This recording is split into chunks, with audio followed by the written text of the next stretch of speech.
Ninanakaw nila ang lahat. Habang pinagpapawisan si Tere sa mainit na kusina para sa handaan, nagpapakasasa si Tita Imelda sa perang pamana ng kanyang mga magulang.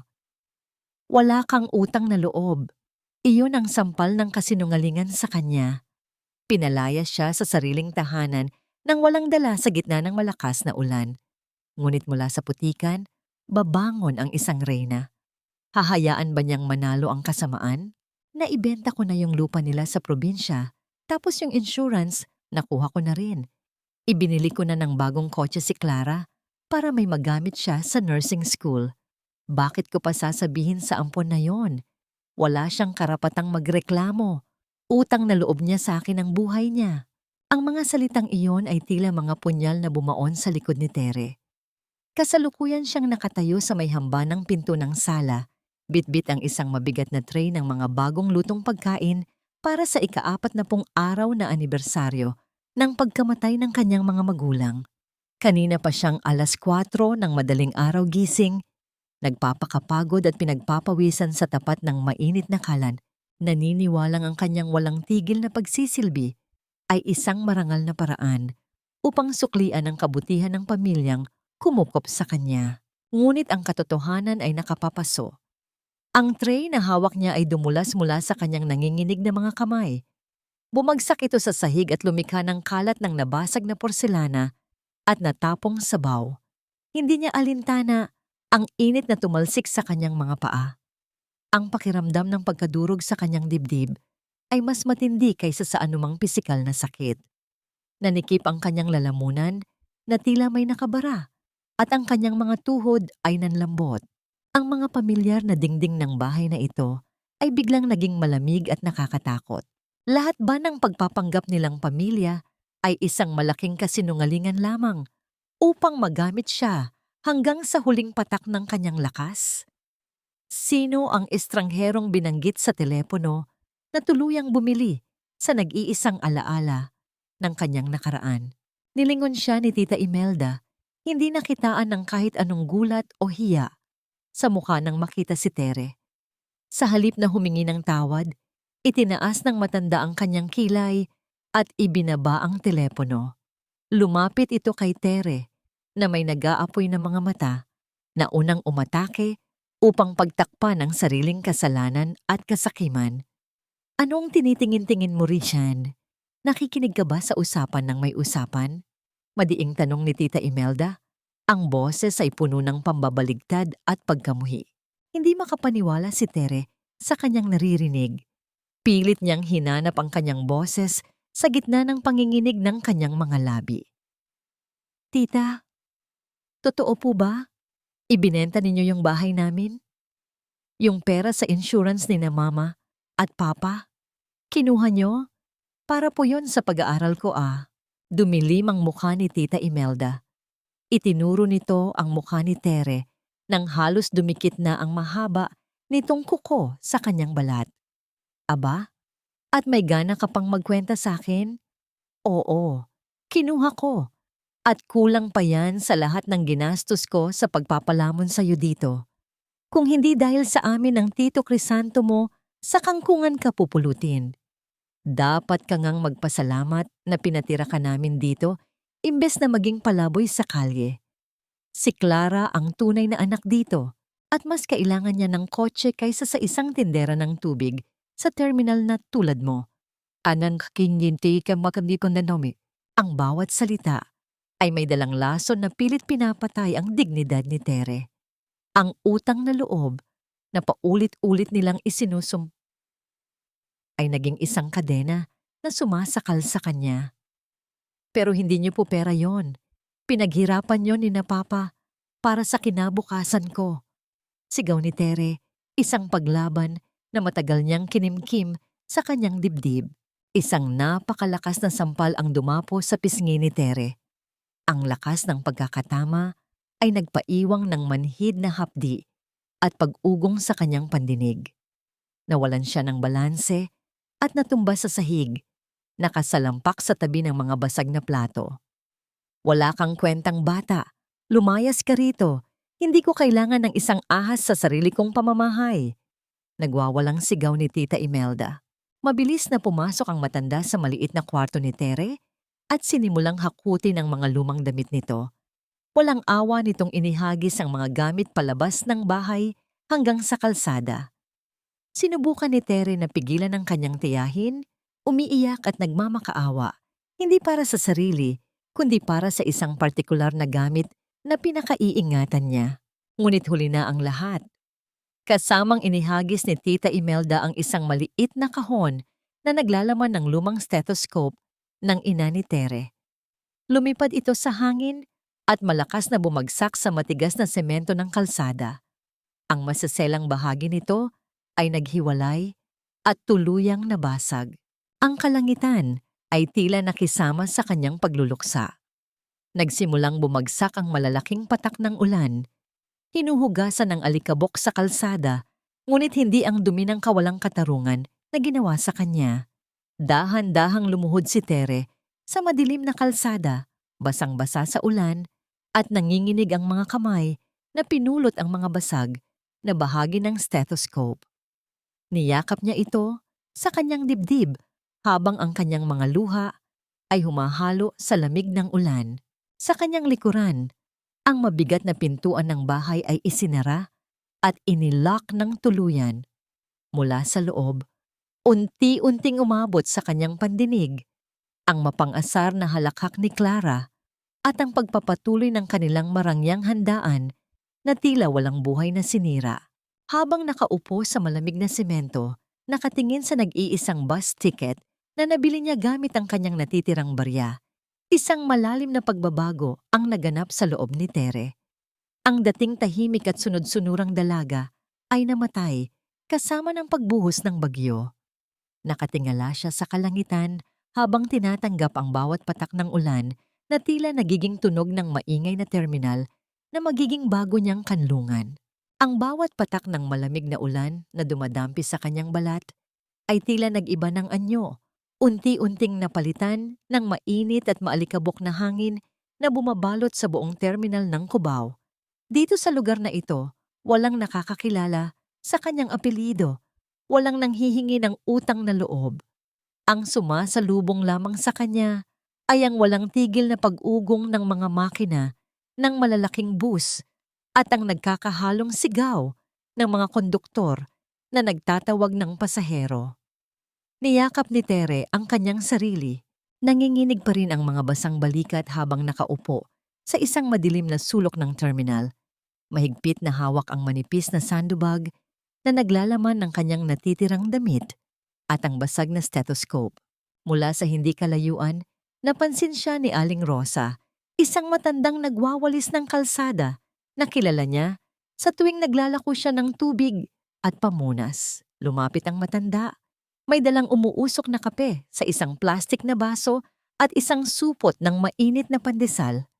Inabot nito ang pagkain kay Tere na may kasamang matamis at nag-aalalang ngiti. Sumunod na lumapit si Mang Berto, ang tindero ng mani, na naglapag ng isang lumang tuwalya upang pamunas sa kanyang basang buhok. Sa mga estrangherong ito na nabubuhay sa barya-barya, naramdaman ni Tere ang tunay na kalinga na ipinagkait sa kanya ng sarili niyang kadugo. Habang humihigop ng kape, panandali ang napanatag ang kanyang loob nang maalala ang kanyang nag-iisang pag-asa, ang scholarship interview sa Davao na inorganisa ng Alcantara Foundation. Kung makakapasa siya rito, magiging libre ang kanyang pag-aaral at magkakaroon siya ng trabaho. Mabilis niyang kinapa ang ilalim ng kanyang bag para kunin ang lumang lata ng biskuit kung saan niya itinago ang kanyang mga naipon mula sa pagbebenta sa kalsada. Ngunit nang makapa niya ito at mabuksan, isang nakakabinging kaba ang bumalot sa kanyang dibdib. Walang laman ng lata. Ni isang barya, walang natira. Tila nagbalik ang kanyang gunita kahapon kung saan nakita niya si Clara na nagmamadaling lumabas ng kanyang maliit na kwarto. Ninakaw nila pati ang kanyang huling pag-asa. Tuluyan nang bumigay si Tere. Humagulgol siya sa gitna ng maingay na terminal. Ang kanyang mga luha ay nag-uunahan sa pagpatak habang idinidiin ang mukha sa kanyang mga tuhod. Puno ng pait ang pag-iyak ng isang pangarap na tinanggalan ng pakpak. Nang marinig ang kanyang pananangis, nagkumpol-kumpol ang mga maliliit na tindero sa kanyang paligid. Nang malaman nila ang ginawang pagnanakaw at ang hangarin niyang makarating sa paliparan, isang tahimik na himala ang naganap sa gitna ng kahirapan. Hinubad ni Mang Berto ang kanyang kupasing sombrero at inikot ito sa mga kapwa niya manggagawa. Bawat isa ay naghulog ng mga barya at lukot na pera. Ang pamasahe na ninakaw ng mga mayayaman ay unti-unting binuo ng mga taong kapos sa buhay. Ang pinakamapait at pinakamagandang tagpo ay nang lumapit ang isang pilay na tindero ng sigarilyo. Nakasaklay at hirap sa paglalakad. Dahan-dahan itong yumuko, inabot ang nanginginig na kamay ni Tere at inilagay sa kanyang palad ang isang lukot na 50 piso. Ngumiti ang tindero nang may buong pag-asa at sinabing para iyon sa magandang kinabukasan ng dalaga, isang sakripisyong nagmula sa taong halos wala ring makain, na puno ng mainit na luha ng pasasalamat ang mga mata ni Tere. Sa mga taong ito nakita niya ang mukha ng tunay na bayanihan. Habang naglalakad siya patungo sa sakayan bitbit ang perang ambagan na sapat na para sa pamasahe, hindi niya napansin ang isang mahaba at itim na luxury car na nakaparada sa masukal na bahagi ng kalsada. Dahan-dahang bumaba ang maitim na salamin ng bintana at isang pares ng matatalim na mata ang tahimik na nagmamasid sa kanyang bawat galaw bago muling isinara ang bintana upang magtago sa dilim. Mabilis na lumipas ang oras. Ang mga yabag ni Tere ay umaalingaw-ngaw sa malawak at makintab na pasilyo ng paliparan, nakikipagkarera sa paglipas ng panahon. Ang malakas na pintig ng kanyang puso ay sumasabay sa mga anunsyo sa paliparan na dumadagundong mula sa mga speaker. Tumutulo ang pawis sa kanyang noo habang pilit niyang hinahabol ang hininga, papalapit ng papalapit sa kanyang boarding gate. Narinig niya ang huling tawag para sa mga pasahero patungong Davao. Naroon na ang pinto, ilang hakbang na lamang ang pagitan mula sa paglaya at katuparan ng kanyang mga pangarap. Ngunit sa pagliko niya sa sulok, isang hindi inaasahang pangyayari ang magpapabigat sa kanyang mga paa at tuluyang magpapabago sa direksyon ng kanyang buhay. Ilang hakbang na lamang ang pagitan ni Tere mula sa boarding gate. Ang pinto patungo sa kanyang mga pangarap ay bukas at naghihintay na lamang sa kanyang pagpasok. Ngunit bago pa man niya maiabot ang kanyang tiket sa nakangiting attendant, isang matandang lalaking nakasuot ng mamahaling kasuotan ang biglang napahawak ng mahigpit sa kanyang dibdib. Namimilipit sa matinding sakit at nawalan ng balanse, bumagsak ang katawan ng matanda sa makintab na sahig ng paliparan. Isang pangyayaring nagpatigil sa paghinga ng mga taong malapit sa kanya. Ang lalaking assistant na nakasunod sa matanda ay biglang nataranta. Sa halip na sumigaw upang humingi ng saklolo, malinaw na nakita ng mga mata ni Tere kung paano naglabas ang assistant ng isang maliit na bote ng gamot mula sa bulsa nito. Ngunit sa halip na ipainom ito, nag-alangan ang lalaki, mabilis na itinago ang bote at pinalitan ito ng ibang gamot na kanyang isinuksok sa kamay ng matanda. Matapos ang kahina-hinalang galaw na yon, walang lingon-likod na tumakbo ang assistant palayo. Nagtago at tuluyang naglaho sa dagat ng mga nagmamadaling pasahero, iniiwan ang kanyang amo na nag-aagaw buhay. Umalingaw-ngaw mula sa malalaking speaker ng paliparan ang huling tawag para sa mga pasahero. Malinaw na binigkas ang pangalan ni Teresa Villacorta, ang huling babala, bago tuluyang isara ang pinto ng eroplano patungong Davao. Nagkaroon ng matinding labanan sa loob ng dibdib ni Tere. Naroon ang kanyang kinabukasan. Naroon ang scholarship na mag-aahon sa kanya sa hirap. Ang tanging paraan upang patunayan kay Tita Imelda na hindi siya isang walang kwentang pabya.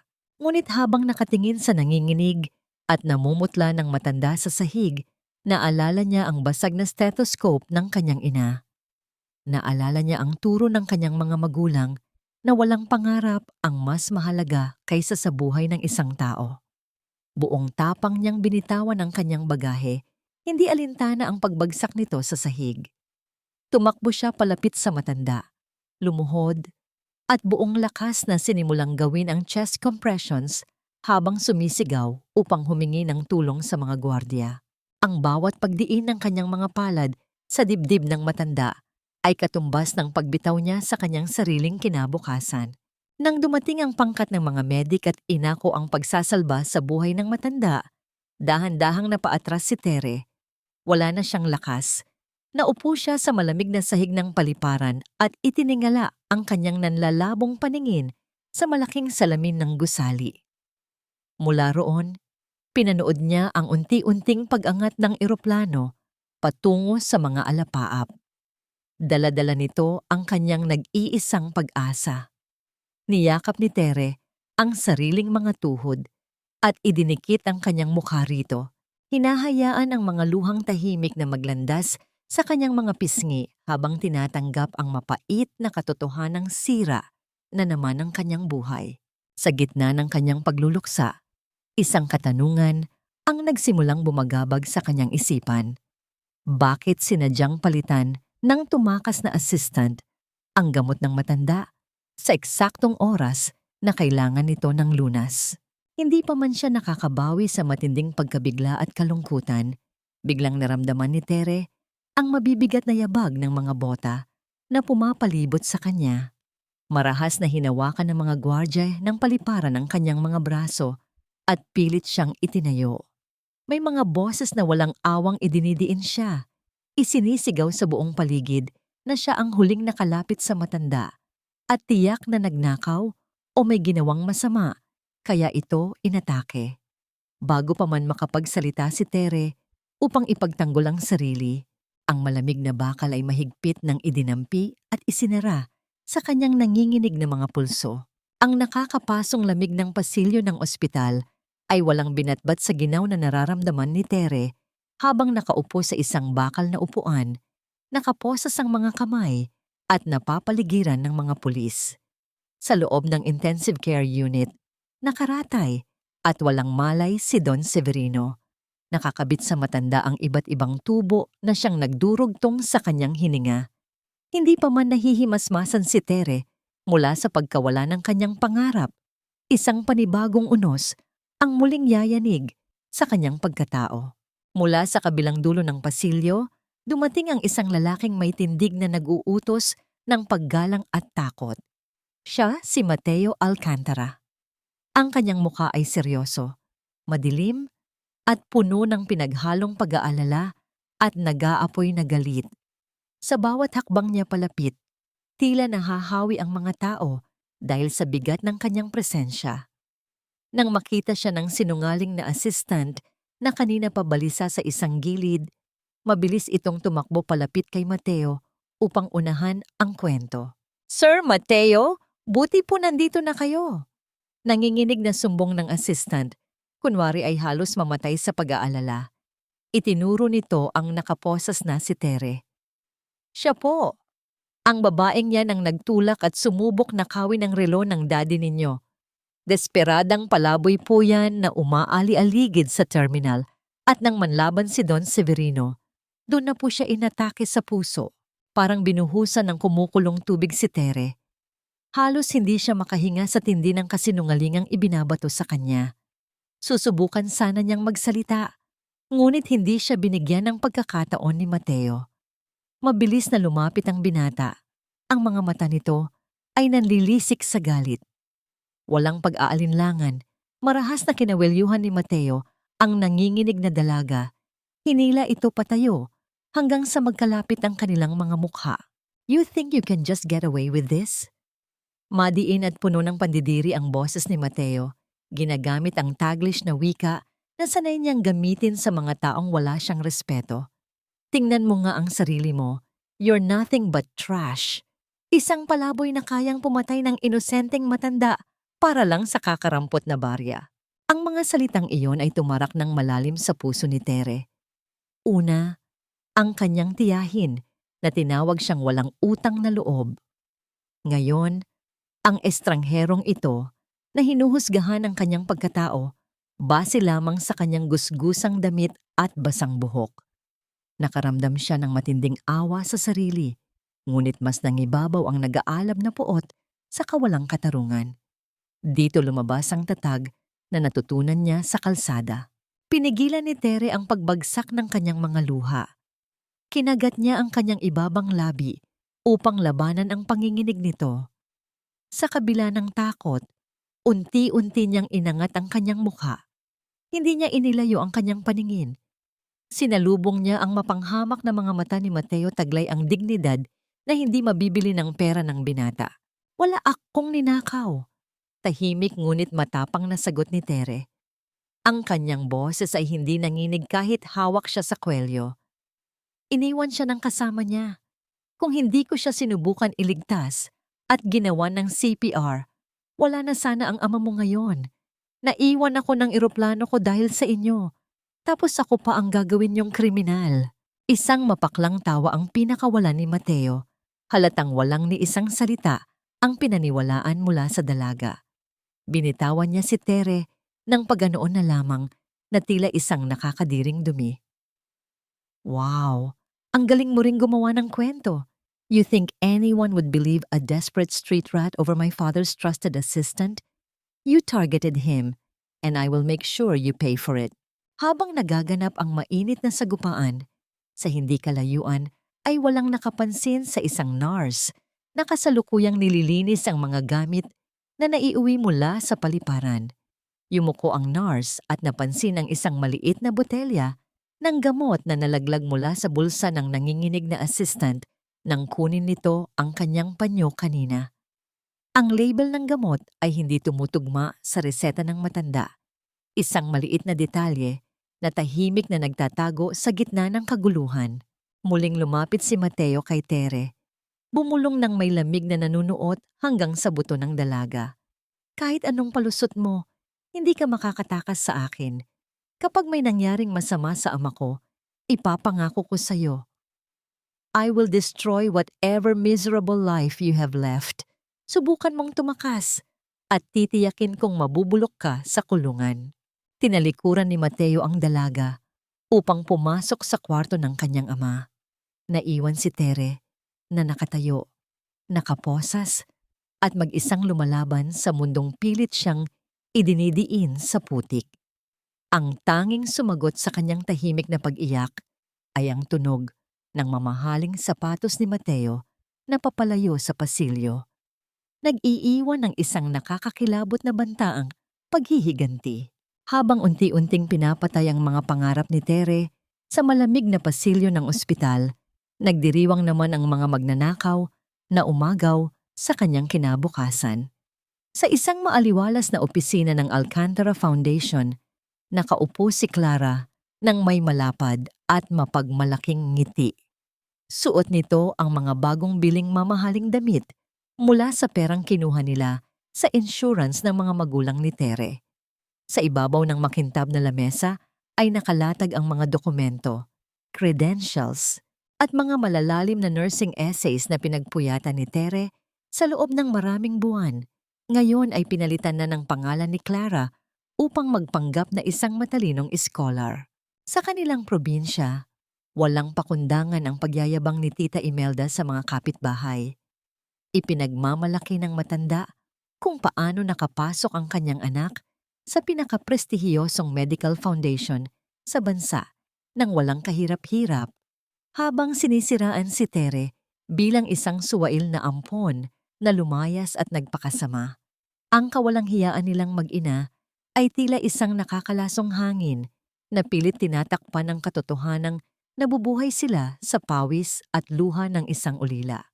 Sa kabilang banda, hindi hinayaan ni Mateo na mabulok lamang si Tere sa kulungan. Para sa kanya, ang kulungan ay isang madaling takas. Bilang parusa sa inosenteng dalaga, ginamit ni Mateo ang kanyang kapangyarihan upang palayain ito sa mga pulis, ngunit itinali naman bilang isang hamak na janitress sa mismong ospital kung saan nakaratay ang kanyang ama. Ito ang paraan ng binata upang siguruhing kontrolado niya ang bawat galaw ni Tere at upang ipamukha rito ang pagdurusa. Pilit siyang pinaglinis ni Mateo sa mga pinakamaduduming bahagi ng gusali. Umaasang makikita nitong susuko, magrereklamo, o magpapakita ng tunay na kulay ang dalaga bilang isang kriminal. Ngunit nagkamali si Mateo. Mula sa kanyang opisina sa itaas, madalas niyang pinagmamasdan si Tere sa pamamagitan ng salamin. Sa halip na makakita ng isang mapanlinlang na magnanakaw, nakita niya ang isang babaeng nakayuko at buong pusong nagkuskos ng mga sahig nang walang ni isang angal. Bawat galaw ng dalaga ay nagpapakita ng dignidad sa kabila ng mababang uri ng trabaho. Isang hapon, nakita ng mga mata ni Mateo ang isang tagpo na lalong nagpagulo sa kanyang isipan.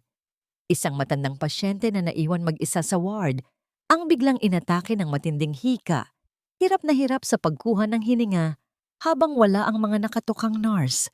Walang pag-aalinlangan na binitawan ni Tere ang kanyang mop. Ginamit ng dalaga ang kanyang kaalaman sa nursing. Mabilis niyang inayos ang higaan upang maitaas ang ulo ng matanda. Inalalayan itong huminga ng maayos at maingat na pinunasan ang pawis sa noo nito gamit ang isang malinis na bimpo. Ang maingat na pagpunas ni Tere sa pawis ng matandang pasyente ay nagpaalala sa kanya sa sarili niyang ama. May luha ng pangungulila sa mga mata ng dalaga, ngunit napuno ng dalisay na kalinga ang bawat haplos niya. Nakatayo lamang si Mateo sa malayo, hindi makagalaw dahil sa matinding pagkalito. Paanong ang mga kamay na sinasabing nanakit at nagnakaw sa kanyang ama ay siya ring mga kamay na nagpapakita ng ganitong klaseng lambing at malasakit sa isang estranghero. Ang nakikita ng kanyang mga mata ay sumasalungat sa kasinungalingang itinanim sa kanyang utak. Samantala, sa gusali ng Alcantara Foundation, isang miyembro ng Board of Directors ang nagkunot-noo habang pinagmamasdan si Clara na pilit nagpapakyute sa mga opisyales. Tila may hindi tugma sa mababaw na kilos ng dalaga at sa napakalalim, puno ng kaluluwang essay na isinumite nito tungkol sa halaga ng sakripisyo ng isang nurse, ngunit pinili muna ng opisyal na manahimik. Sa pagtatapos ng araw, dalawang magkasalungat na mundo ang tuluyang nagkabangga. Sa loob ng malamig at magarang kwarto, buong kagalakang pinirmahan ni Clara ang kontrata na magbibigay sa kanya ng posisyon at allowance sa mismong kumpanya ni Mateo, gamit ang isang nakaw na buhay. Habang sa labas ng ospital, sa ilalim ng papalubog na araw, nakaluhod si Tere sa magaspang na semento. Pilit kinukuskos ang makapal na putik na iniwan ng mga sapatos ng mga taong yumuyurak sa kanyang pagkatao. Ang matalim na pagguhit ng pluma ni Clara sa papel ay tila tumatagos upang sugatan ang kinabukasan ni Tere. Upang masiguro na hindi makakatakas ang babaeng inaakala niyang kriminal, nagdesisyon si Mateo na ilipat ang pag-aalaga ng kanyang amang nakakoma sa isang pribadong kwarto sa loob mismo ng mansyon ng mga Alcantara. Kasabay nito ay ang pagkaladkad niya kay Tere sa loob ng naglalakihang mga pader ng kanyang tahanan upang maging personal na tagapag-alaga at katulong. Ito ang perpektong paraan para kay Mateo upang bantayan ang bawat galaw ng dalaga at iparamdam dito ang bigat ng parusa sa pamamagitan ng patong-patong na gawaing bahay. Mula madaling araw hanggang lumalim ang gabi, walang tigil sa pagkilos si Tere. Nilinis niya ang malalawak at makikintab na sahig ng mansyon, nilabhan ang mga mabibigat na kurtina at inasikaso ang lahat ng pangangailangan ng matandang nakaratay. Ginawa niya ang lahat ng ito nang walang idinadaing na pagod. Sa kabilang banda, palaging nakamasid si Mateo mula sa gilid ng kanyang mga mata. Umaasa siyang makikita ang pagrereklamo o ang paglabas ng tunay na ugali ng isang mapagsamantala, ngunit ang tanging nasaksihan niya ay isang babaeng may matibay na paninindigan at hindi matatawarang sipag. Isang hapon, habang abala si Mateo sa pagbabasa ng mga papeles sa kanyang opisina, pumasok si Tere bitbit ang isang baso ng mainit na kape. Walang mamahaling makina ng kape sa kusina ng mga katulong, kaya't ang itinimpla niya ay ang murang kapeng binibili lamang sa mga tindahan sa labas. Ipinatong niya ito ng dahan-dahan sa gilid ng lamesa ni Mateo at tahimik na lumabas. Inamoy ni Mateo ang kape. Nag-aalinlangang tikman ito dahil sanay siya sa mga mamahaling inumin. Ngunit nang dumampi ang mainit na likido sa kanyang mga labi, isang kakaibang ginhawa ang gumapang sa kanyang dibdib. Ang simpleng timpla na yon ay nagdala ng init na matagal na niyang hindi naramdaman sa kanyang malamig at malungkot na buhay. Ipinagpatuloy niya ang pag-inom hanggang sa maubos ito. Lihim na itinatago sa kanyang sarili na mas nagustuhan niya ito kaysa sa anumang kapeng inihain sa kanya noon. Nang sumapit ang hating gabi, binalot ng malalim na katahimikan ang buong mansyon. Naglalakad si Mateo sa pasilyo upang silipin ang kanyang ama bago matulog. Nang malapit na siya sa pintuan, natigilan siya. Mula sa loob ay umaagos ang isang napakalambing at malungkot na uyayi. Bahagyang nakabukas ang pinto at mula sa awang ay nakita niya si Tere na nakaupo sa tabi ng kama ng matanda. Maingat nitong pinupunasan ang braso ni Don Severino gamit ang maligamgam na tubig habang umaawit ng isang lumang kanta na nagpapaalala ng pagmamahal ng isang ina. Ang boses ni Tere ay kasing lamig ng simoy ng hangin sa gabi. Nagdadala ng kapayapaan sa gitna ng unos na bumabalot sa pamilya Alcantara. Habang nakikinig si Mateo, naramdaman niya ang unti-unting pagguho ng yelong nakabalot sa kanyang puso. Paano magagawang kumanta ng ganito kalambing ng isang taong sinasabing may maitim na budhi? Pinagmasdan niya ang mga mata ng dalaga. Puno ito ng dalisay na pag-aalala para sa isang taong hindi naman nito kaano-ano. Sa mga oras na yon, habang ang atensyon ni Mateo ay nakatutok kay Tere, walang sino man ang nakapansin sa isang maliit na himala. Kasabay ng pag-awit ng dalaga, ang hintuturo ni Don Severino na nakapatong sa puting kumot ay dahan-dahang gumalaw, tila tumutugon sa init at kalinga ng boses na nagligtas sa kanyang buhay. Kinabukasan, binasag ng isang mapagkunwaring boses ang kapayapaan ng mansyon. Dumating si Tita Imelda, bitbit ang mga mamahaling prutas at nakasuot ng makapal na alahas. Ang layunin ng matanda ay magpapansin kay Mateo at ipagmalaki ang di umano'y talino ng kanyang anak na si Clara na ngayon ay bahagi na ng foundation. Habang naghihintay sa sala at iniiwan ng mga katulong upang kumuha ng inumin, hindi mapakali ang matanda. Kaya't naglakad-lakad ito hanggang sa makarating sa gawin ng kusina. Doon, halos lumuwa ang mga mata ni Imelda nang makita niya si Tere na kasalukuyang naghuhugas ng mga baso. Ang dugo ng matanda ay kumulo sa matinding galit at pagtataka. Paanong ang ampon na itinapon niya sa lansangan ay nakapasok sa bahay ng isa sa pinakamayamang pamilya sa bansa? Mabilis na sumugod si Imelda papalapit kay Tere at marahas na hinigit ang braso ng dalaga. Anong ginagawa mo rito, ahas ka? Sinusundan mo ba kami para sirain ang kinabukasan ni Clara? Madiin at puno ng lason na bulong ni Imelda. Nanlilisik ang mga mata. Nagulat si Tere, ngunit mabilis na binawi ang kanyang braso. Nagtatrabaho po ako rito ng marangal, tita. Wala akong pakialam sa inyo. Ang matapang na sagot na ito ay sumira sa pagtitimpi ng matanda.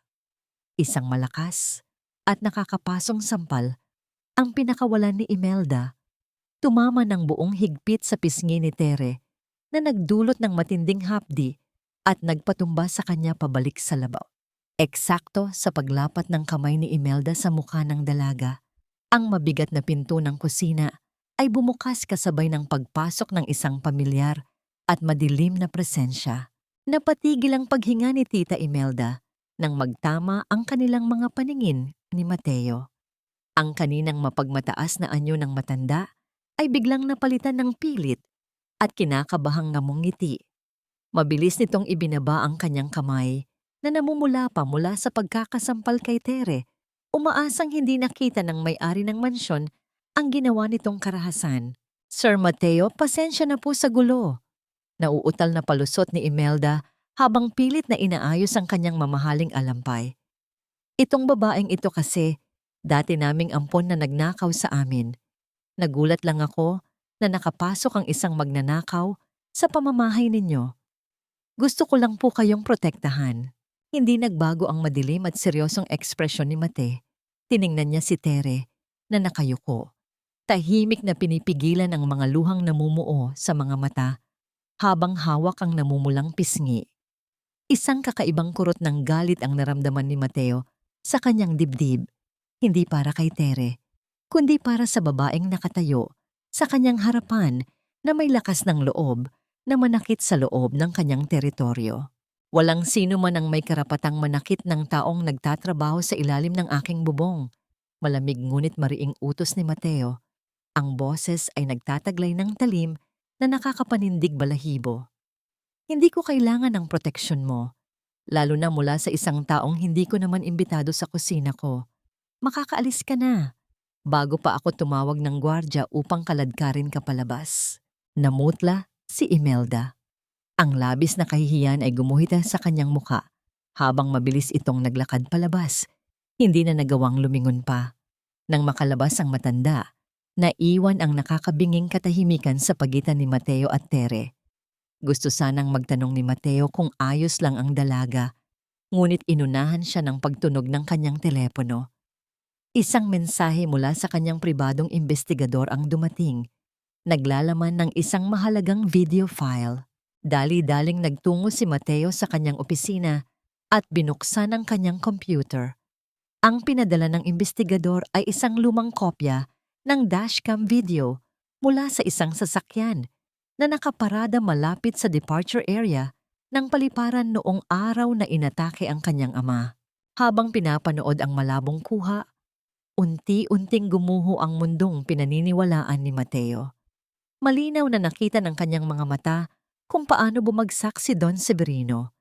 Nakita niya ang pagpapanik ng pinagkakatiwalaang assistant, ang paglabas nito ng gamot, ang pag-aalinlangan, at ang sadyang pagpapalit ng laman bago tuluyang tumakbo palayo upang iwan ang matanda na nag-aagaw buhay. Kasunod nito ay ang eksenang dudurog sa matigas na puso ni Mateo. Sa kabilang dulo ng video, nakita niya si Tere. Tila narinig niya sa kanyang isipan ang huling anunsyo ng eroplano. Nakita niya kung paano binitawan ng dalaga ang kanyang mga bagahe, isinantabi ang sariling kinabukasan at walang pag-aalinlangang lumuhod sa maruming sahig upang buong lakas na isalba ang hininga ng kanyang ama hanggang sa dumating ang tulong. Ang bawat pagdiin ng mga kamay ni Tere sa dibdib ng matanda ay tila mabibigat na suntok na tumatama sa konsensya ni Mateo. Ang labis na pagsisisi at pagkasuklam sa sarili ay mabilis na bumalot sa kanyang buong pagkatao. Ipinaalala sa kanya ng kanyang gunita ang lahat ng masasakit na salitang ibinato niya sa dalaga. Tinawag niya itong basurahan, kriminal, at mamatay tao. Pinilit niya itong maglinis ng putik at tratuhin ng walang kalaban-laban, habang ang totoo ay ito ang nag-iisang anghel na nagsakripisyo para sa pamilyang humamak sa kanya. Hindi na napigilan ni Mateo ang kanyang sarili. Kusang pumatak ang mainit na luha mula sa kanyang mga mata habang mahigpit na nakahawak sa kanyang dibdib. Sinusubukang pakalmahin ang matinding sakit sa kanyang puso. Ang babaeng inalipusta niya ay ang babaeng nagbigay ng pangalawang buhay sa taong pinakamahalaga sa kanya. Ngunit sa gitna ng kanyang paghihinagpis, isang madilim na katanungan ang nabuo sa kanyang isipan. Bakit sadyang pinalitan ng assistant ang gamot? Sino ang makapangyarihang tao na nag-utos na patayin ang kanyang ama? Nang sumapit ang gabi, ang kalangitan ay muling nagbuhos ng malakas na ulan. Nakatayo si Mateo sa labas ng maliit na kwarto ni Tere sa likod ng mansyon, basang-basa at nanginginig. Nakatingin siya sa nakasarang pinto, kinakain ng matinding hiya at takot na harapin ang dalaga. Hindi niya alam kung paano sisimulan ang paghingi ng tawad habang ang malamig na patak ng ulan ay patuloy na bumabagsak, nag-iiwan ng lamig na bumabalot sa kanyang nagdurusang kaluluwa. Hindi nagawang kumatok ni Mateo sa pinto ng maliit na silid ni Tere noong gabing iyon. Alam niyang wala siyang mukhang maihaharap sa dalagang binalot niya ng matinding kahihiyan at pait. Sa halip na humingi ng tawad sa pamamagitan ng mga mabilis at walang laman na salita, nagpa siya ang binata na simulan ang kanyang pagbawi sa paraang tahimik, ngunit mararamdaman ng puso ng dalaga. Kinaumagahan, nagising si Tere na may kakaibang pakiramdam. Ang karaniwang maingay at magaspang na simula ng kanyang araw ay tila napalitan ng isang banayad na katahimikan. Nang lumabas siya ng kanyang silid upang simulan ang kanyang mga tungkulin, nagulat siya nang makitang wala na sa tapat ng kanyang pinto ang mabibigat na timba at mga mop na ginagamit niya sa paglilinis ng mansyon. Nang subukan niyang hanapin ang mga ito sa kusina, magalang siyang hinarap ng mayordomo ng mansyon. "Teresa, simula ngayon, hindi mo na kailangang maglinis ng kahit anong bahagi ng bahay." Nakangiting pahayag ng matandang mayordoma na may bakas ng lambing sa boses. Ang utos ni Sir Mateo, "Nakatutok ka na lamang sa pag-aalaga kay Don Severino.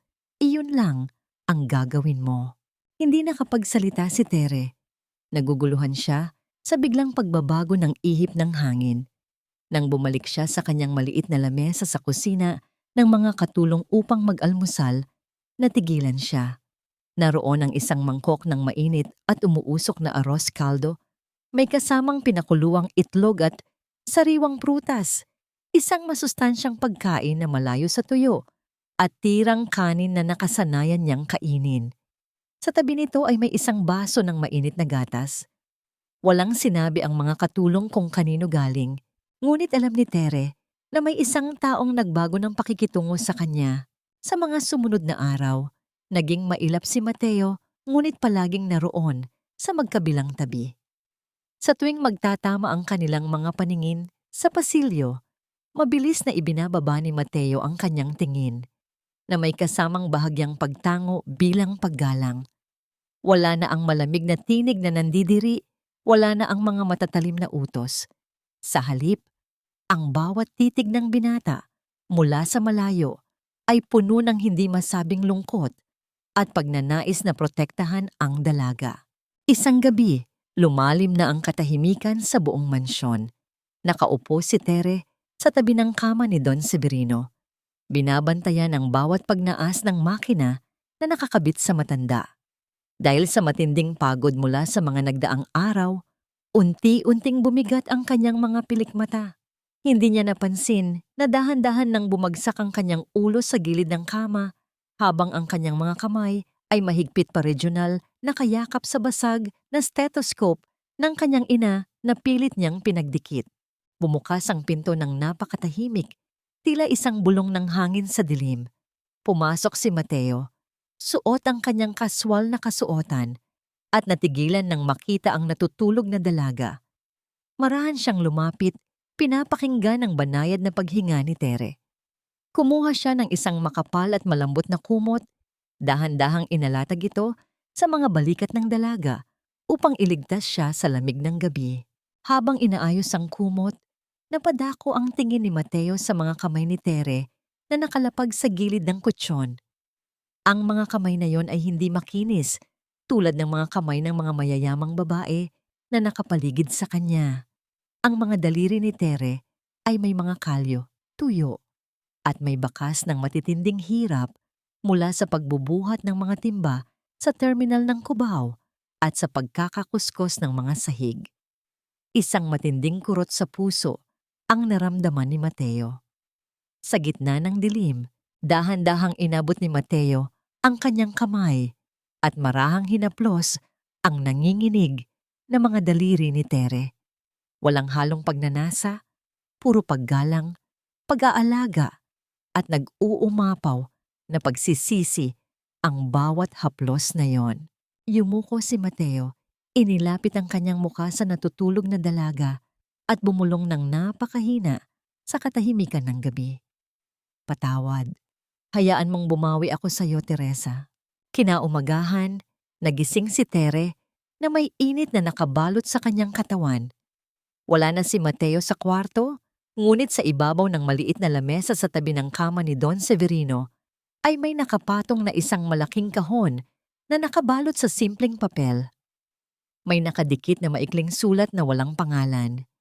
Para sa pangarap na hindi dapat mamatay. Nanginginig ang mga kamay ni Tere bang binubuksan ang kahon. Nang matanggal ang takip, napasinghap siya at napaiyak sa labis na gulat at tuwa. Sa loob ng kahon ay nakalagay ang mga pinakabagong edisyon ng nursing textbooks na kinakailangan para sa board exam, kasama ang isang opisyal na dokumento ng pagkakatalaga sa isang prestihiyosong review center na fully paid na para sa buong taon.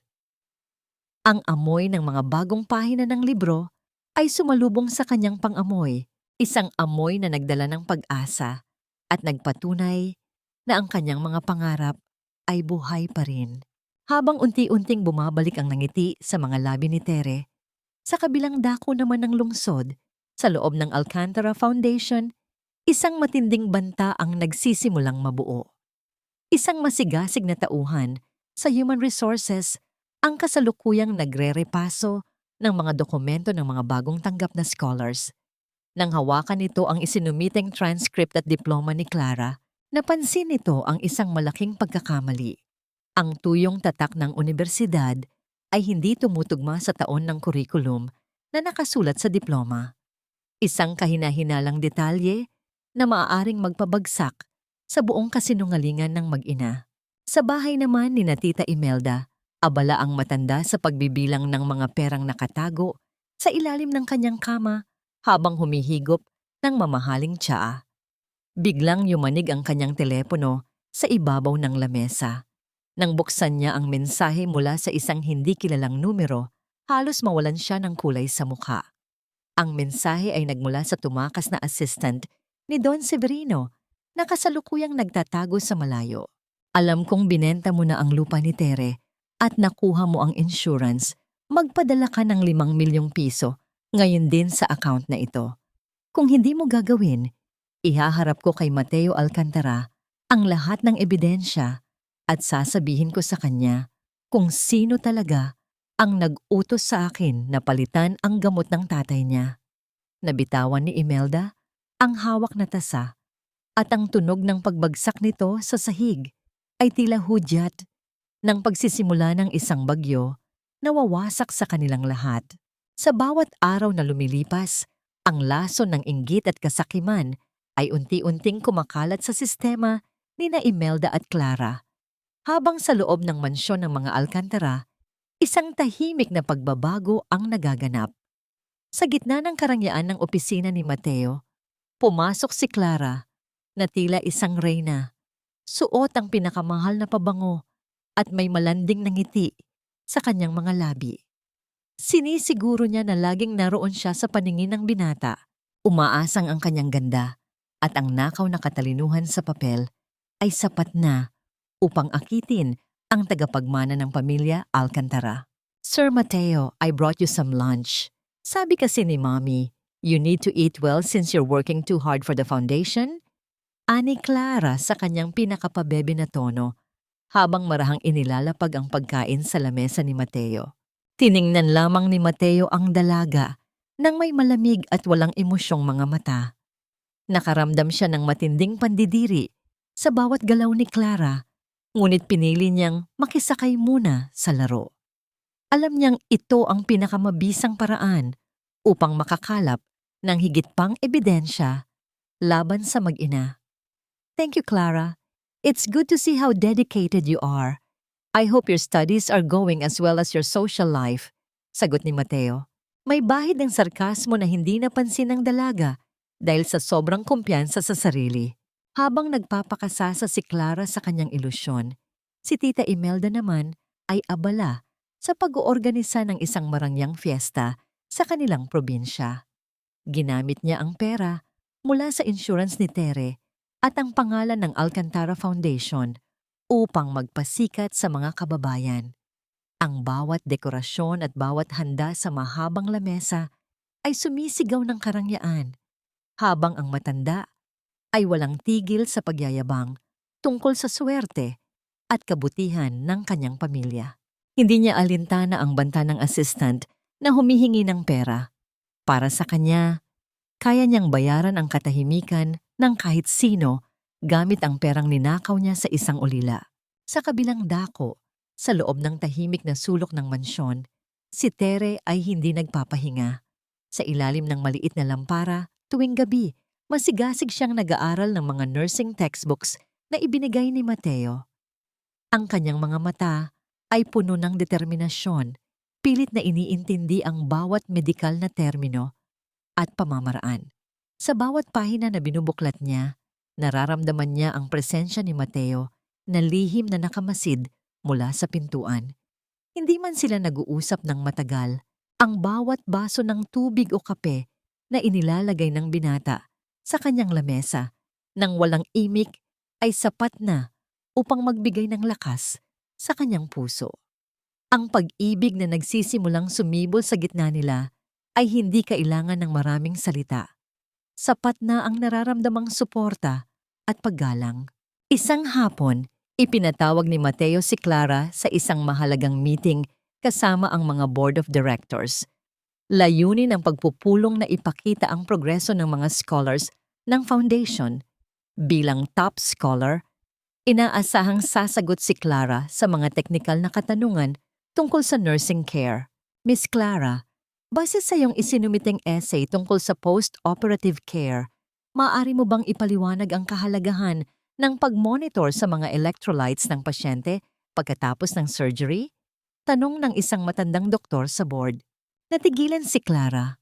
Ang kanyang mukha ay biglang namutla at ang kanyang mga kamay ay nagsimulang manginig sa ilalim ng lamesa.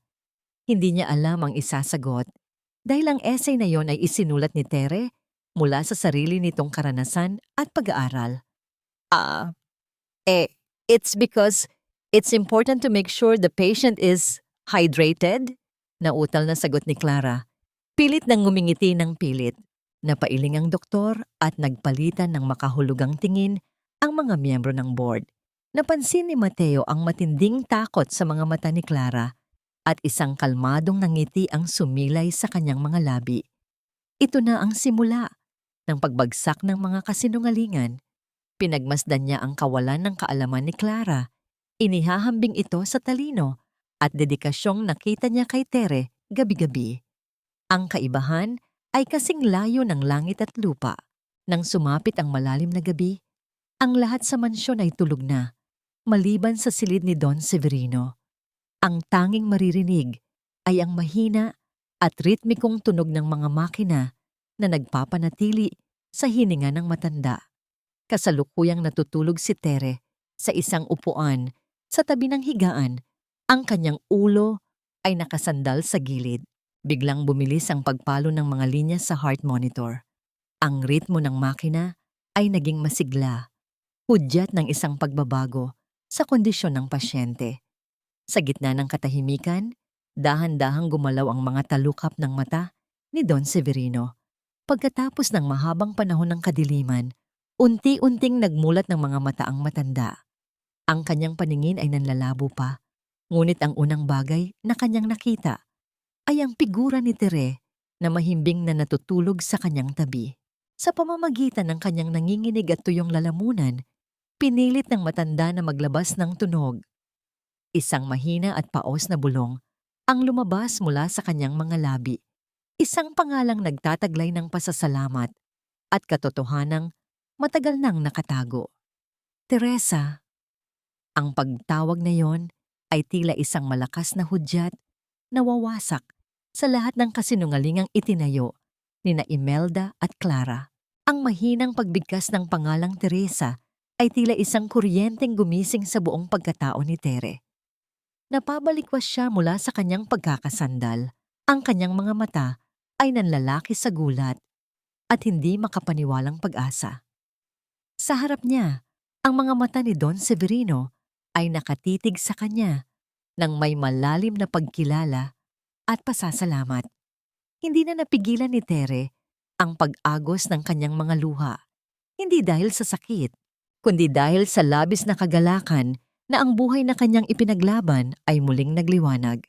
Mabilis na pumasok si Mateo sa silid matapos marinig ang pagbabago sa ritmo ng heart monitor mula sa labas. Natigilan ang binata sa pintuan nang makitang gising na ang kanyang ama. at nakahawak sa kamay ni Tere. Ang mabigat na pasanin sa kanyang dibdib ay tila biglang gumaan. Nilapitan niya ang kanyang ama, kinuha ang kabilang kamay nito, at sa loob ng ilang minuto, ang silid ay binalot ng isang sagradong katahimikan na puno ng pasasalamat. Nang makaalis ang mga doktor, matapos ang pagsusuri, nanatili ang mag-ama sa loob ng silid kasama si Tere. Sa tulong ni Mateo, unti-unting isinalaysay ni Don Severino ang bawat detalye ng nangyari sa paliparan, ang pagtataksil ng kanyang assistant at ang mukha ng dalagang hindi siya iniwan hanggang sa huling sandali. Kumpirmado na ang lahat. Ang bawat piraso ng katotohanan ay unti-unti nang nabubuo upang durugin ang mga taong nanakit kay Tere. Mateo, paus na utos ni Don Severino, ang boses ay nagtataglay muli ng awtoridad ng isang pinuno. Gusto kong mag-organisa tayo ng isang engrandeng gala night. Sabihin mo sa lahat na ito ay para sa pagpaparangal sa ating top scholar na si Clara at para pasalamatan ang pamilya Villacorta sa kanilang serbisyo. Gawin nating magarbo ang lahat. Naintindihan ni Mateo ang plano ng kanyang ama. Ito ay hindi isang pagdiriwang, kundi isang magandang patibong. Isang ngingiti ng determinasyon ang sumilay sa mga labi ng binata. Habang inihahanda ang lahat, dinala ni Mateo si Tere sa isang mamahaling butik sa lungsod. Walang halong pagnanasa o mali siya, nais ni Mateo na ibalik ang dignidad na ninakaw mula sa dalaga sa pamamagitan ng pagbibihis sa kanya nang naaayon sa kanyang tunay na halaga. Sa loob ng butik, pinanood ni Mateo si Tere habang sinusukat ang isang simpleng ngunit napakagandang bestida na kulay asul na tila kulay ng kalangitan matapos ang bagyo. Nang lumabas si Tere mula sa fitting room, natigilan si Mateo. Ang dalagang dati ay nakita niyang gusgusin sa terminal ng Cubao ay nagmukhang isang reyna, maliwanag, marangal, at puno ng ningning. Lumapit si Mateo sa dalaga. Hawak ang isang maliit na pelus na kahon. Inilabas niya ang isang simpleng kwintas na may disenyong bituin. Dahan-dahan niyang inihawi ang mahabang buhok ni Tere upang ilagay ang kwintas sa leeg nito. Sa salamin, nagtama ang kanilang mga mata. Naramdaman ni Tere ang init ng mga daliri ni Mateo na dumampi sa kanyang balat. Isang haplos na nagdadala ng pangako ng proteksyon at pag-ibig. Ang tibok ng puso ni Tere ay bumilis, hindi dahil sa takot, kundi dahil sa kakaibang kilig na ngayon lamang niya naramdaman sa buong buhay niya. Teresa, sa gabing iyon, ipakikita natin sa kanila kung sino ka talaga. Bulong ni Mateo malapit sa kanyang tainga. Sapat na upang magdulot ng kilabot ng kagalakan sa dalaga. Samantala, sa probinsya, natanggap ni Tita Imelda ang isang gintong sobre. Nang mabasa niya ang imbitasyon para sa gala, night ng Alcantara Foundation, kung saan si Clara ang bida, halos magtalon ang matanda sa tuwa. Ipinagmalaki niya ito sa buong angkan.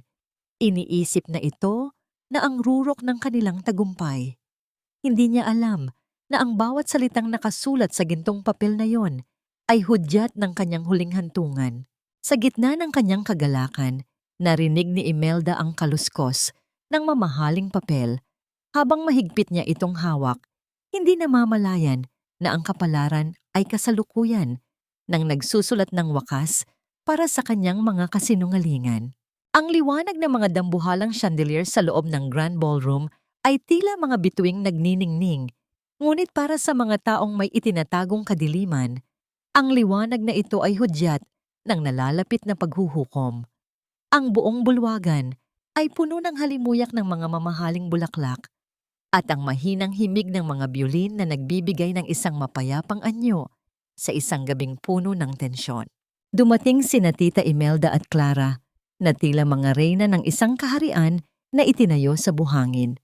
Suot ni Clara ang isang magarbo at kumikinang na bestida habang si Imelda ay halos hindi na maigalaw ang leeg sa bigat ng mga alahas na suot nito. Naglalakad sila ng may labis na pagmamalaki bumabati sa mga kilalang tao sa lipunan at ipinagbabandakan ang tagumpay na ninakaw lamang nila. Ang bawat hakbang ni Imelda ay puno ng kayabangan. Naniniwalang ito na ang gabing tuluyan silang mapapabilang sa mga makapangyarihan. Umakyat si Mateo sa gitna ng entablado. Ang kanyang tindig ay tuwid at ang kanyang mukha ay seryoso. Ngunit may bahid ng isang mapanganib na ngiti sa kanyang mga labi. Kinuha niya ang mikropono at sa isang sandali, ang lahat ng ingay sa loob ng bulwagan ay napalitan ng isang nakakabinging katahimikan. Lahat ng mata ay nakatuon sa kanya, naghihintay sa kanyang sasabihin. Magandang gabi sa inyong lahat. Simula ni Mateo. Ang boses ay umaalingaw-ngaw ng may awtoridad sa bawat sulok ng silid. Ngayong gabi, narito tayo upang parangalan ang katapatan at ang kadalisayan ng puso. Isang parangal na matagal nang nararapat ibigay. Kasunod ng kanyang mga salita, ang malalaking pinto sa likuran ng bulwagan ay dahan-dahang bumukas. Isang matinding liwanag ang pumasok mula sa labas, at mula sa gitna ng liwanag na yon ay lumitaw ang isang figura na nagpalingon sa lahat. Naglakad si Tere papasok ng may dahan-dahan, ngunit may mataas na dignidad. Ang asul niyang bestida ay tila umaalon sa bawat hakbang niya, at ang kwintas na bituin sa kanyang leeg ay kumikinang sa ilalim ng mga ilaw. Wala na ang uling sa kanyang mga pisngi, wala na ang bakas ng pagod mula sa terminal. Ang tanging makikita ay isang babaeng natutunan ang halaga ng kanyang sarili matapos ang mahabang panahon ng pagkaalipin. Ang bulong-bulungan sa paligid ay tila naging isang malakas na hiyaw sa pandinig ni Imelda. Halos mabitawan ng matanda ang hawak niyang baso ng alak nang makita ang dalagang itinapon niya sa ulan. Ang kanyang puso ay nagsimulang tumibok ng mabilis dahil sa takot at pagkalito. Nakita niya ang paghawi ng mga tao sa gitna ng bulwagan upang bigyan ng daan si Tere, tila isang reyna na nagbabalik sa kanyang trono. Sa kabilang dako, si Clara ay napakapit sa braso ng kanyang ina. Ang kanyang muka ay nawalan ng kulay.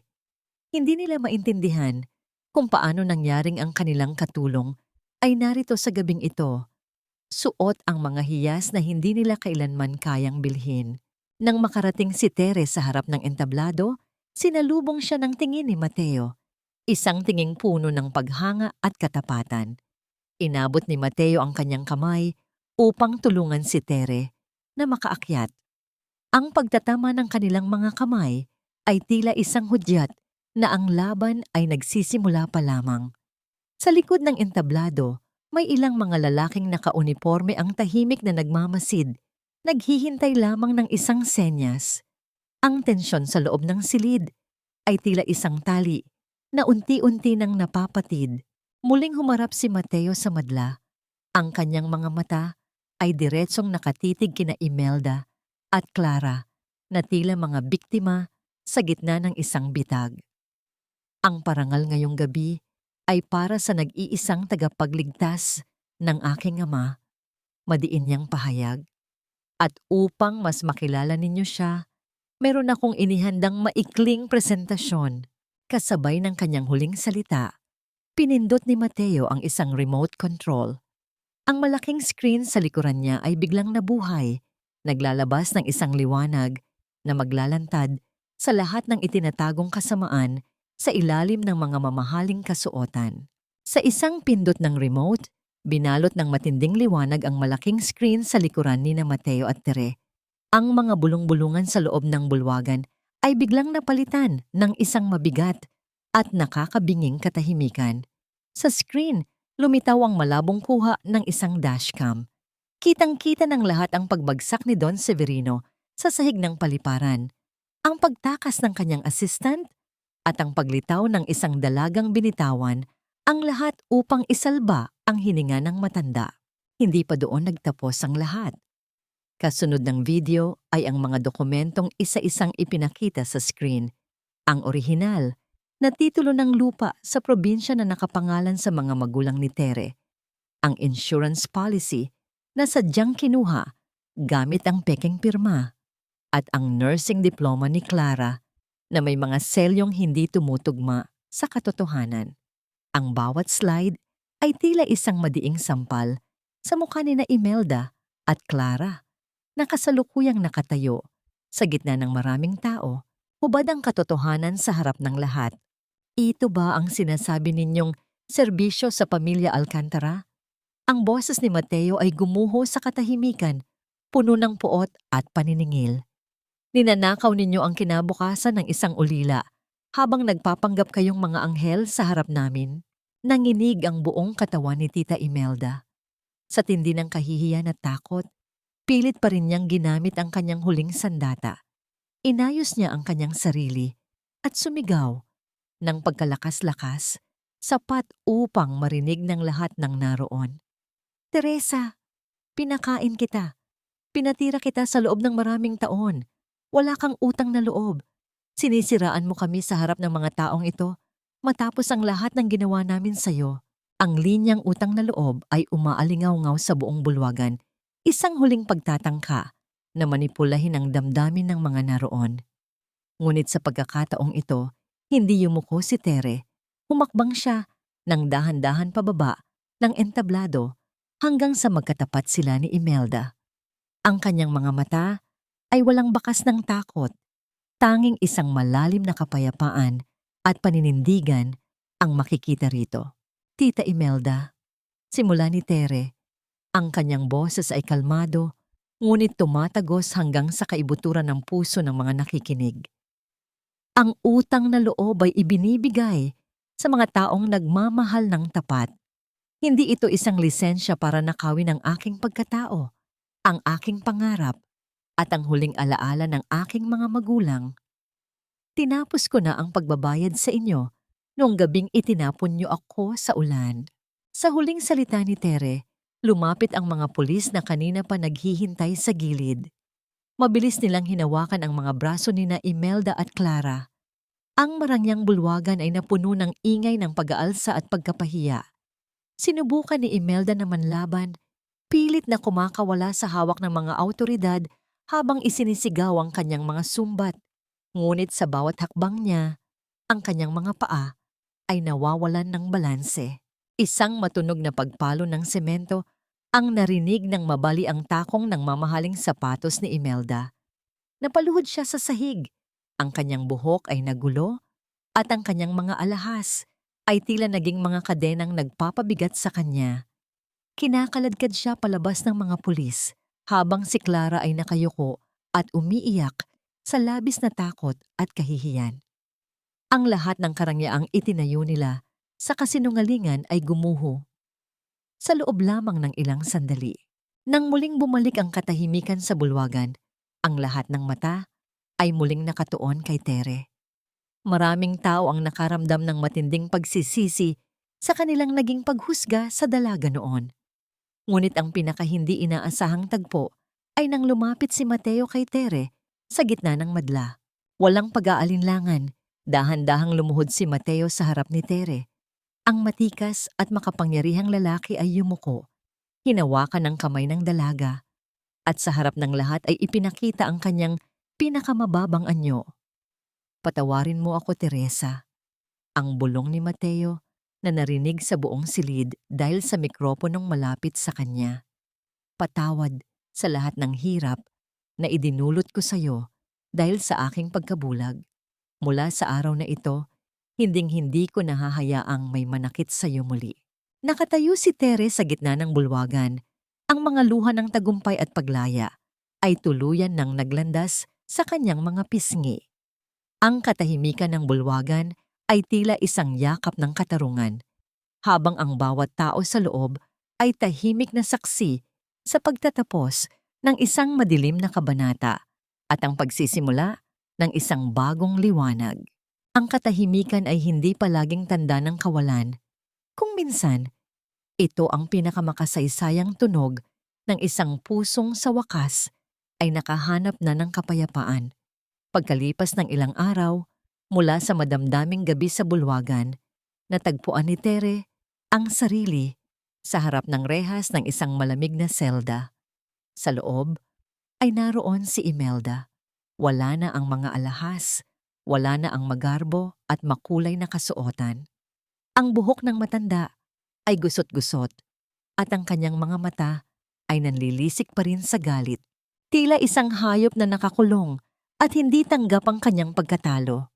Narito ka ba para pagtawanan ako? Wala kang utang na loob. Ang boses ni Imelda ay paos, ngunit puno pa rin ng lason. Paulit-ulit na ibinabalik ang linyang naging tanikala ni Tere sa loob ng maraming taon. Tiningnan siya ni Tere nang may kalmado at malinis na kalooban. Walang galit sa kanyang mga mata. Tanging awa na lamang para sa isang taong binihag ng sarili nitong kasakiman. Narito ako para sabihing pinatawad na kita, tita. Hindi dahil karapat-dapat ka, kundi dahil pagod na akong dalhin ang bigat ng galit sa puso ko. Mahinahong sagot ni Tere. Simula ngayong araw, hindi na ako ang ulilang pinatira ninyo. Ako na si Teresa Villacorta, ang anak ni Maria at Jose na malaya na mula sa inyo. Tumalikod si Tere at naglakad palayo. Hindi na lumingon pa sa mga huling sigaw ng sumbat ni Imelda. Sa bawat hakbang niya palabas ng kulungan, naramdaman niya ang unti-unting pagkawala ng bigat sa kanyang mga balikat. Ang bawat yabag ng kanyang sapatos sa semento ay tila hudyat ng paglaya mula sa isang madilim na bilangguan ng emosyon. Sinalubong siya ni Mateo sa labas, nakasandal sa kanyang itim na sasakyan. Sa mga kamay ng binata ay hawak ang isang kulay kayumangging sobre. Ibinigay niya ito kay Tere nang may banayad ng ngiti. Sa loob ay ang orihinal na titulo ng lupa at bahay sa probinsya na formal nang naibalik sa ilalim ng kanyang pangalan sa tulong ng mga abogado ng mga Alcantara. Uwi na tayo, Teresa.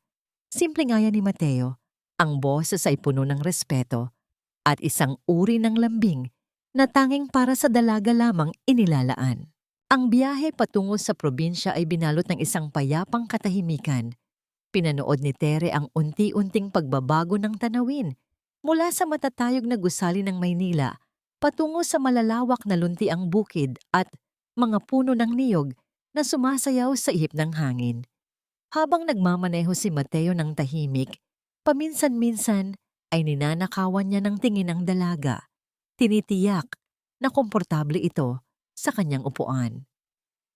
Walang kailangang sabihin, ang init ng araw na tumatagos sa bintana at ang presensya ng isa't isa ay sapat na. Nang makarating sila sa tapat ng lumang bahay, natigilan si Tere. Ang bakod ay medyo may mga gapos na ng baging at ang pintura ay kupas na sa paglipas ng panahon. Ngunit ang bawat sulok nito ay sumisigaw ng mga alaala ng kanyang pagkabata. Dahan-dahang lumabas si Tere sa sasakyan. Ang kanyang mga paa ay muling tumapak sa lupang kinalakihan niya. Kinuha niya ang susi mula sa kanyang bulsa. Naramdaman niya ang malamig na bakal sa kanyang palad at ang bahagyang panginginig ng kanyang mga daliri. Inilagay niya ang susi sa butas ng lumang kandado. Sa isang dahan-dahang pagpihit, narinig niya ang malalim na lagitik ng mekanismo na bumubukas matapos ang mahabang panahon. Itinulak ni Tere ang pintuan. Isang mahinang tunog ng pagkuskos ng kahoy sa sahig ang bumati sa kanya. Kasunod ng amoy ng lumang alikabok at tuyong dahon na hinaluan ng pamilyar na amoy ng kahoy na nara. Ang mga sinag ng hapon ay tumagos sa mga bintana. Nagpapakita ng mga maliliit na debu na sumasayaw sa hangin. Ang bawat piraso ng muebles na iniwan ni na Imelda ay tila nagbabalik ng init ng yakap ng kanyang mga magulang. Naglakad si Tere patungo sa lumang aparador ng kanyang ina sa sulok ng silid. Nais niyang hawakan ang lahat. Nais niyang damhin ang katotohanang narito na siya muli. Habang dahan-dahan niyang pinupunasan ng alikabok sa ilalim ng aparador, may naramdaman ang kanyang mga daliri. Isang piraso ng nakatagong papel na nakasingit sa pagitan ng kahoy at ng sahig. Nanginginig ang kanyang mga kamay habang hinihila ang lumang sobre. Ito ay may mantsana ng panahon at ang sulat sa labas ay bahagyang kumupas na. Ngunit malinaw pa ring mababasa ang pangalan ng kanyang ama. Sa loob ay may isang liham na tila sadyang itinago para sa isang mahalagang pagkakataon. Nang buksan ni Tere ang sulat at basahin ang unang linya, napasinghap siya at ang kanyang mga luha ay muling nagsimulang dumaloy, hindi na dahil sa pait, kundi dahil sa isang huling mensahe mula sa nakaraan na hindi niya inaasahang matatagpuan sa sandaling ito ng kanyang paglaya. Nanginginig ang mga daliri ni Tere habang binabasa ang bawat salitang isinulat ng kanyang ama sa kupas na papel. Ang sulat ay may petsang ilang buwan bago ang aksidenteng kumitil sa kanilang buhay. Sa liham, inamin ng kanyang ama na batid nila ang lumalalang kasakiman ni Tito Crisanto at Tita Imelda. Sinabi ng kanyang ama na kaya nila itinago ang mga titulo at dokumento ay upang matiyak na sa tamang panahon, kapag sapat na ang tatag ni Tere, ay mahanap niya ang mga ito at mabawi ang nararapat sa kanya. Anak, huwag kang mawawalan ng pag-asa sa kabutihan. Ang huling linya ng sulat na tila isang boses na nagmumula sa kabilang buhay. Ang mundo ay maaring maging malupit, ngunit ang pusong marunong magmahal at magpatawad ay hinding-hindi matatalo. Ikaw ang aming pinakamalaking kayamanan. Napahagulgol si Tere, idiniin ang liham sa kanyang dibdib habang ang kanyang mga luha ay nagbabasa sa papel. Sa wakas, naramdaman niya ang ganap na pagtanggap at pagmamahal na ipinagkait sa kanya sa loob ng mahabang panahon. Ang bawat sugat sa kanyang puso ay tila dahan-dahang naghihilom sa bawat salitang kanyang binasa. Naramdaman ni Tere ang isang mainit na presensya sa kanyang likuran. Lumapit si Mateo at marahang ipinatong ang kanyang kamay sa balikat ng dalaga, nagbibigay ng tahimik na suporta. Hindi na kailangan ng mga salita. Ang bigat ng sandaling iyon ay sapat na upang magkaintindihan ang kanilang mga puso. Nang sumapit ang gabi, lumabas ang dalawa sa beranda ng lumang bahay. Ang langit sa probinsya ay malinis at puno ng mga bituing nagniningning, malayo sa mausok at maingay na lungsod. Ang tanging maririnig ay ang mahinang huni ng mga kuliglig at ang kaluskos ng mga dahon sa bakuran. Teresa, panimula ni Mateo, ang kanyang boses ay malalim at puno ng katapatan. Dinala kita rito hindi lang para ibalik ang bahay mo, kundi para humingi ng pagkakataon. Alam kong marami akong pagkakamali. Ngunit sa bawat araw na nakikita ko ang tatag mo, mas lalo kong naramdaman na ikaw ang kulang sa buhay ko. Dahan-dahang kinuha ni Mateo ang kamay ni Tere. Pinagsalikop ang kanilang mga daliri. You are the strongest woman I've ever known. At kung papayagan mo ako, gusto kong maging bahagi ng bawat pangarap mo mula ngayon. Hindi bilang tagapagligtas, kundi bilang katuwang mo sa lahat ng laban. Ipinatong ni Mateo ang isang maliit na kahon sa kandungan ni Tere. Nang buksan ito ng dalaga, lalong bumuhos ang kanyang mga luha. Sa loob ay ang stethoscope ng kanyang ina. Ang stethoscope na winasak ni Imelda sa kalsada noong gabing pinalayas siya. Ngunit ngayon, ang mga bahagi nito ay maingat na pinagdugtong muli, gamit ang manipis na linya ng ginto. Isang sining ng kintsugi, kung saan ang bawat lamat ay pinupunan ng ginto upang maging mas matibay at mas maganda ang isang bagay na dati ay basag. Tulad ng stethoscope na ito, Teresa, ang bawat sakit na naranasan mo ay bahagi na ng iyong ganda at tatag, bulong ni Mateo. Isinandig ni Tere ang kanyang ulo sa balikat ni Mateo. Ipinikit ang kanyang mga mata habang dinaramdam ang init ng katawan ng binata at ang bango ng hangin sa probinsya. Sa ilalim ng mga bituin, ang kanilang mga puso ay nagtagpo sa isang pangakong hindi na kailangan ng mga mararangyang seremonya. Ang bawat haplos ni Mateo sa kanyang buhok ay tila isang gamot na tuluyang nagpagaling sa lahat ng kanyang mga dusa. Dahan-dahang lumabo ang paligid hanggang sa maging madilim, habang ang init ng kanilang paghahawak kamay ang tanging nanatiling buhay sa katahimikan ng gabi.